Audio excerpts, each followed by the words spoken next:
Good morning, everyone. Anna is here, and I am on a roll today to help you make smart financial decisions. I want to talk about what happens if emergency strikes. I want you to think about that for a second because most of us never want to think about those kinds of situations. You always hear, right, when you're reading newspapers or you're watching news on TV about how you got to be ready if there's earthquake, you got to be ready if there's hurricane, and there are seasons when these things happen. But most of us aren't really ready for financial emergencies. Hi, Cynthia. Good to see you. Thanks for hopping on. Everyone, I appreciate you taking the time to spend a couple of minutes of your valuable morning. Share this out. I know you have a friend or two, a relative or two. For those of you watching in replay, let me know. I would love to know that you're here. On to our topic. We're continuing our mini summer series, focusing on what to do. How can parents, given that they have busy, crazy schedules, stay focused on doing better with their finances? Because all of us can take one step forward, right, to get to the next level. So on to the emergencies. Since most of us aren't prepared or not even thinking ahead, and I know that when it comes to financial emergencies, I think it probably makes sense to begin with defining what does constitute an emergency, right? Because for some of us, it may not be a big of a deal, but for others, it may create a disruption, right, in your financial system. Now, as many of you know, we have a bit of an issue in this country where 75% of population is living paycheck to paycheck. Doesn't matter what your income level is, right? It just means that most people spend all the money that they make, right? So it doesn't matter on what level you're talking about. But also, there's another issue that we're facing, that because we tend to spend most of the money that we make, we don't necessarily focus on putting aside, right, money for those emergencies. And so most of us are not prepared financially, right, to handle the heat when it comes. So defining, I want to kind of get on the path of clarifying this for you, but defining what emergency is. So think about this. When you look at your financial operations, right, and it's where the income is coming from, where your expenses are going, how well are you saving? That's what I call your financial operations. When you look at all of that, where in that system do you have a space, right, for making sure that you can allocate, right, a little bit of your money to set aside, right? This is the type of conversation where we're talking about saving, setting aside for when, and I'm going to give you examples of what we consider a financial emergency. What if you get sick and you can't work? What if you have a business and your business does not perform well, but you depend on that income to maintain your lifestyle, right? To feed your family. What if you lose your job, right? What happens with that? A lot of people go through those transitions, and it takes you a bit of time to reset, recover, and go spend some time and look for another job. You gotta continue being able to float your monthly expenses, right? Vacations, right, are not constitute, at least in our book, does not constitute as an emergency. You gotta plan for something like that. And we're gonna talk about having a specific category, what I call a fun money, which you can dedicate to hobbies, fun activities, vacations, that you can set aside as well. But dipping into your emergency reserves is not prudent if it's spent for things like vacations. Now, I also want you to think about how much do you actually need? And again, it also will vary from person to person, from household to household. But I think to start with, identify, and I think by now you should, what are you spending every month on your living expenses? So how much do you need to live a month? So if I had to ask you that question, how much money do you need so that you can cover your living expenses? Okay, so figure out what that number is. For those of you who are employed, right, and they have an employer providing you a job and it's somewhat stable, I want you to think about 3 to 6 month worth of living expenses. So you know what your 1 month worth of expenses, that's the goal. You need to accumulate 3 to 6 month worth of living expenses. 3 months would be more on the lower spectrum, where you have more confidence, right, in the stability of your job and your ability to find the next one.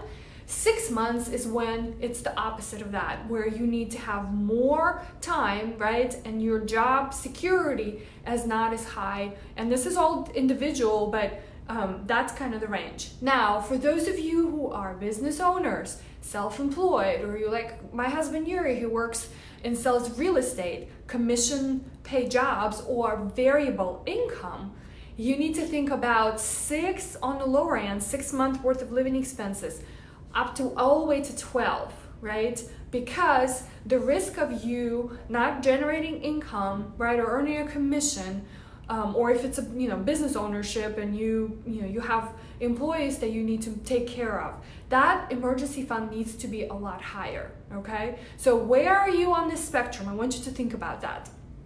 Now, for some of you, it would be like, oh my gosh, I need to save. Let's say I need $5,000 to cover my basic living expenses, and I need to save 6 months worth of that, Anna. How do I even start when I live to paycheck to paycheck? Because I just mentioned this to you, right? That's the issue that most of us having.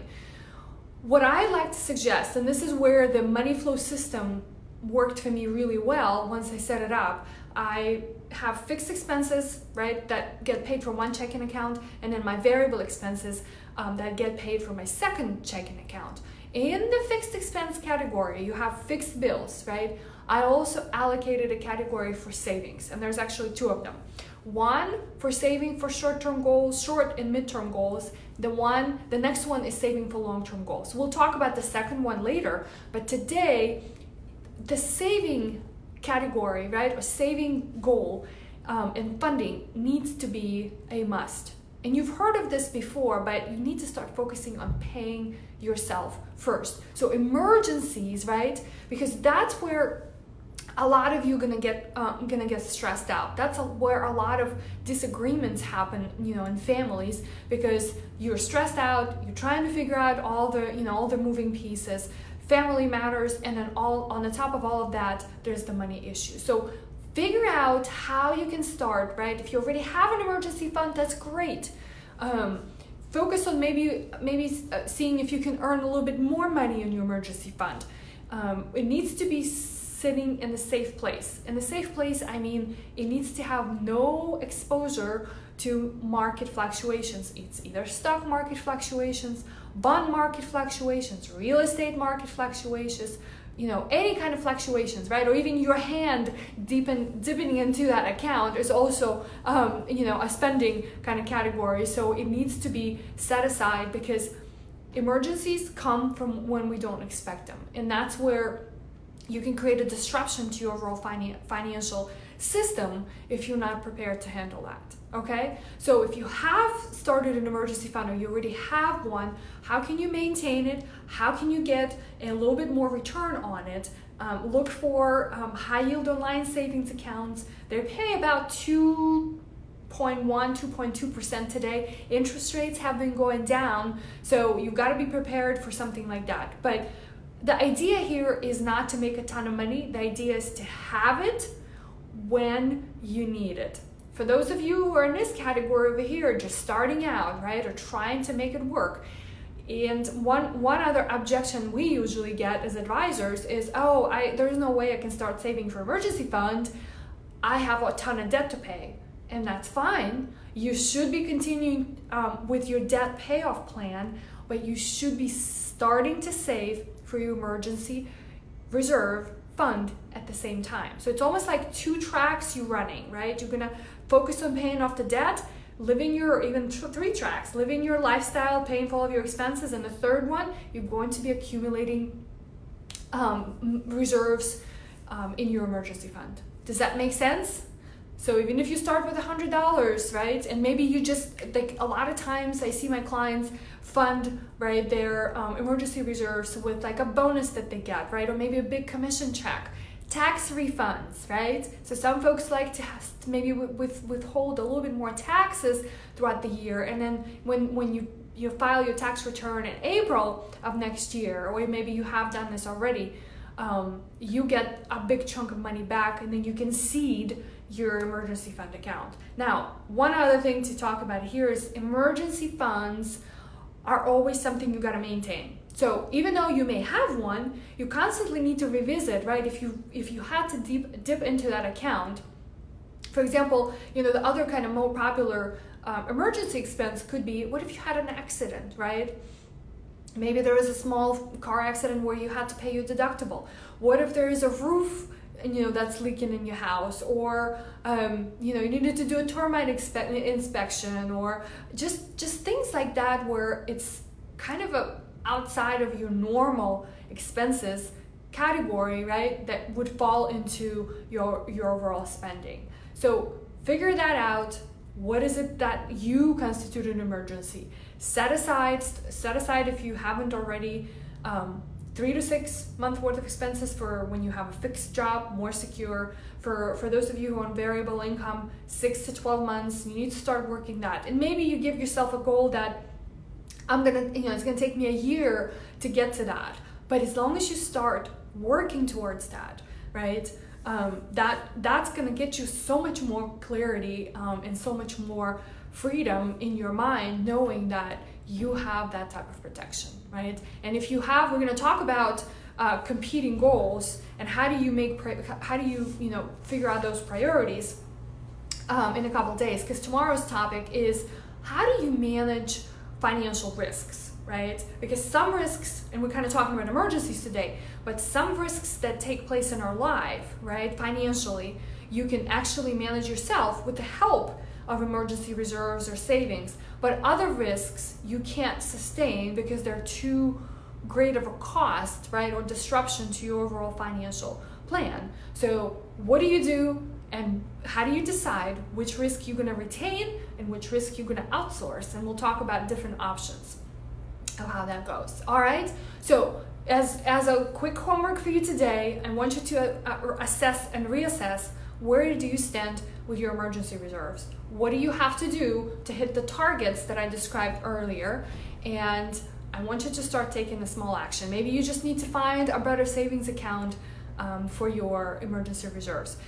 The one actually extra tip to think about, because interest rates have been fluctuating in the direction that we aren't as excited as much about, but that's kind of part of the whole investing game. Think about maybe if you have a chunk of cash, I call it cash, right, or a chunk of money sitting in a savings account that has fluctuated with the rates, maybe perhaps you can look at the CD rates and buy a short-term CD at least, right? And I've done this, I talked about this last month. You and I did this a couple weeks ago because we noticed that interest rate on our savings account went down, and I found it was a 12-month CD. It was about 2.5% for 12 months. So I just kind of looked at it, did not put the entire emergency fund into that, right? And that could be almost like transitioning into our midterm savings, but 12 months is not a very long time. So you've got to have a little bit, right, obviously liquid and available, and then the rest maybe you can put to work harder for you, because that's the idea here, right? We want our money to work harder for us. All right, so tune in tomorrow. We're talking about managing financial risks and what are some of the strategies, because I know you're already doing some of these things. I just want to make sure that you are doing the right things with it. Cool? All right, let me know if you have any questions. I appreciate you sharing this out. I will see you tomorrow. Bye for now.